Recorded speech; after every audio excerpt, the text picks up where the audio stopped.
Aloha and mahalo for joining me. It's Dave Lawrence, and we have a unique opportunity here, a band making a debut appearance in the islands who have a special connection in the way they've sold out in advance. So few bands come here and can get rid of all their tickets in advance, and Paramore have. And Haley Williams, Jeremy Davis, and Taylor York join me here at the table at Waterfront at Aloha Tower. Aloha, and thanks for being here. Hey, aloha. How exciting. Good to see you guys. And how was the, I guess the last show that I've been kind of watching your overseas odyssey online, and I was taking a look at some of the international dates. I was marveling at the connection with the crowd in Singapore. Did you play anywhere since then? Have you gigged anywhere? Or was that the last one? Singapore was the last date, yeah, before we came over this way, but we played a lot of places actually for the first time. Singapore, that was our second trip, but we did Jakarta and Bali, Hong Kong. It was really amazing. Like, the crowds there, nuts. They were incredible. Yeah, well, we saw it in the videos. Some of the, in particular, I guess I was watching, you were The Only Exception and Decode, but like the sing-along and The Only Exception when you just back away from the mic on this one video that's on YouTube, and the crowd is so strong you don't even really need to sing. How does that make you feel when you can connect, on the other side of the world from us? I think, well, it's just really, in those moments, it's really humbling because you're totally giving everything over to them, and to feel that energy come back at you with that kind of force is just it's just bigger than us being on a stage. It's the energy is incredible. It's fantastic. It feels good. You looked really humbled in that there's this one moment in that tune, and you back up sort of from the mic, and the people are so loud you don't even need to sing, and you look like you really appreciate making that connection on the other side of the world. What's the connection to the islands for you guys? How about yourself, Jeremy? Where have you been here before? Have you sort of encapsulate your experience with Hawaii? Wow, this is my first time. I think it's Taylor's first time to Hawaii also. Haley's been one other time before, but man, we're so stoked to be here and can't believe that we're like getting to play music here for a sold-out crowd, and it's in such a beautiful area and feels amazing outside. It's like the best time of year. It's like the perfect situation, so we're all so stoked to be here.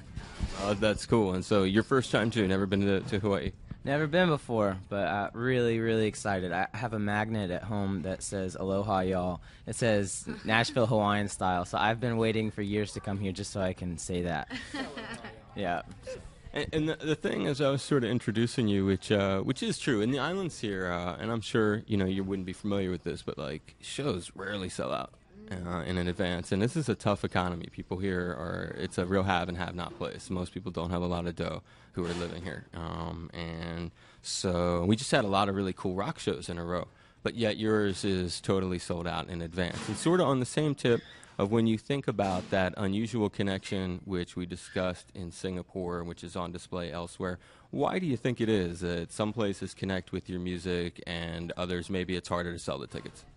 You can't ever tell. I mean, I think we're so surprised anytime we go anywhere that people like give us the kind of reaction that we'll get in places like that we've never been before. I mean, like I said before, it's really humbling, and you can't prepare or do anything to make it go better or worse. All you can do is just kind of do what you do best and go out there and give it all of it, all of yourself to those people. So I guess I don't know. I think like if we go somewhere once and we give it everything, we have a great show.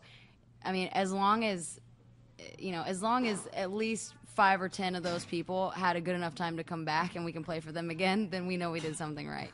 What were you here before? Your old man's show or something at this venue? Yeah.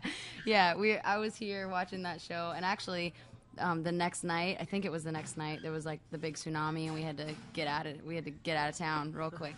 Wow, you were here for that. I was definitely right here. It was frightening, but we're back, and everything seems to be going good, so fingers crossed it stays that way. Were you on any other islands, or were you only here? No, we would have gone to another island had we, because we were supposed to stay a few more days, but like having to get out of here so fast, we were just scrambling to get on a plane back to California. It's just like, get me out of here. I can imagine. I'm sure you were happy to get away from that, and we were happy it wasn't worse. When you think about, I was taking a look at, as I mentioned, I probably watched maybe maybe 3/4 of the show from Singapore the other night. Some people made some dope videos of that thing. You should see them. I mean, the quality of this one set of videos was so good. And Josh Freese, is that how you pronounce it? Yes.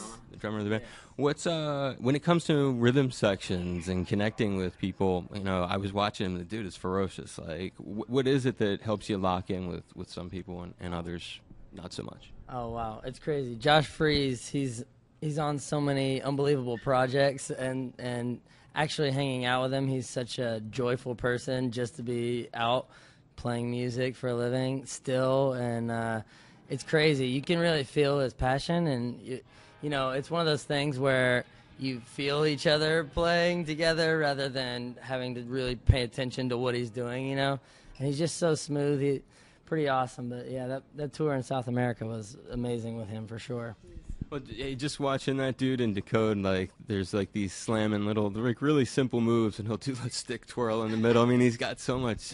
He just looks cool doing it too. Yeah, he does have his own style for sure. I mean, we like so many times during the set, I would just look back and watch him, you know, and then kind of realize like, oh, okay, you got a show to play. Like, you got to turn back around now.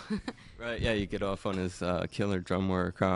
How about yourself when it comes to arrangements of the melodic stuff, and you've got these backup folks on the tour who absorb some of that responsibility? And I find that an interesting sort of phenomenon. We just had Korn here the other day, and they have two guys who they really rely on for filling out their sound, you could say. When it comes to that, do you do a lot of this planning that you're sort of involved in, or is it laid out by the band? How does the dividing up of the arrangements go? You know, we're still kind of trying to figure all that out. It's still kind of a new thing for us to have backup people playing for us. But I think the thing we found that's been really important is having good relationships. You know, like my brother's playing guitar, and a really good friend of ours from home is playing guitar as well. And so having people that you have a good relationship with, it kind of makes the whole situation a lot easier. So it's not as much like a band leader just telling everyone what to do. It's kind of, we're just all figuring it out together. Is that sort of the same approach when you think about, like, I mean, that's a great answer. So you're saying for you guys what has worked is you're populating these backup musician spots with people that you trust and that you can gel with. Is that the same way, just out of curiosity, that it works with the staff that run the show? Like, when it comes to picking tour managers and people to go out and oversee your tour, is it chosen on that same basis, or is it chosen in a different way?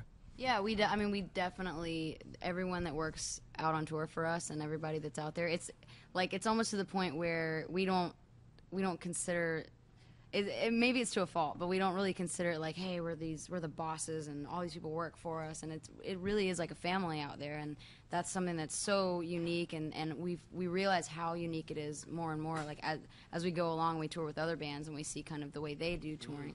You know, it's the craziest when we're at a festival and you see, like, I don't know, like, who have we played? We played with one of the last festivals we played. There's so many big bands around, and it just seems like such a cold environment a lot of times. And you know, you get around us and our crew, and we've all grown up together, a lot of us, and then some of the people that have come on in the last couple of years just fit right in. And if they don't, then usually it's very natural. They just kind of part ways, and then we find someone else.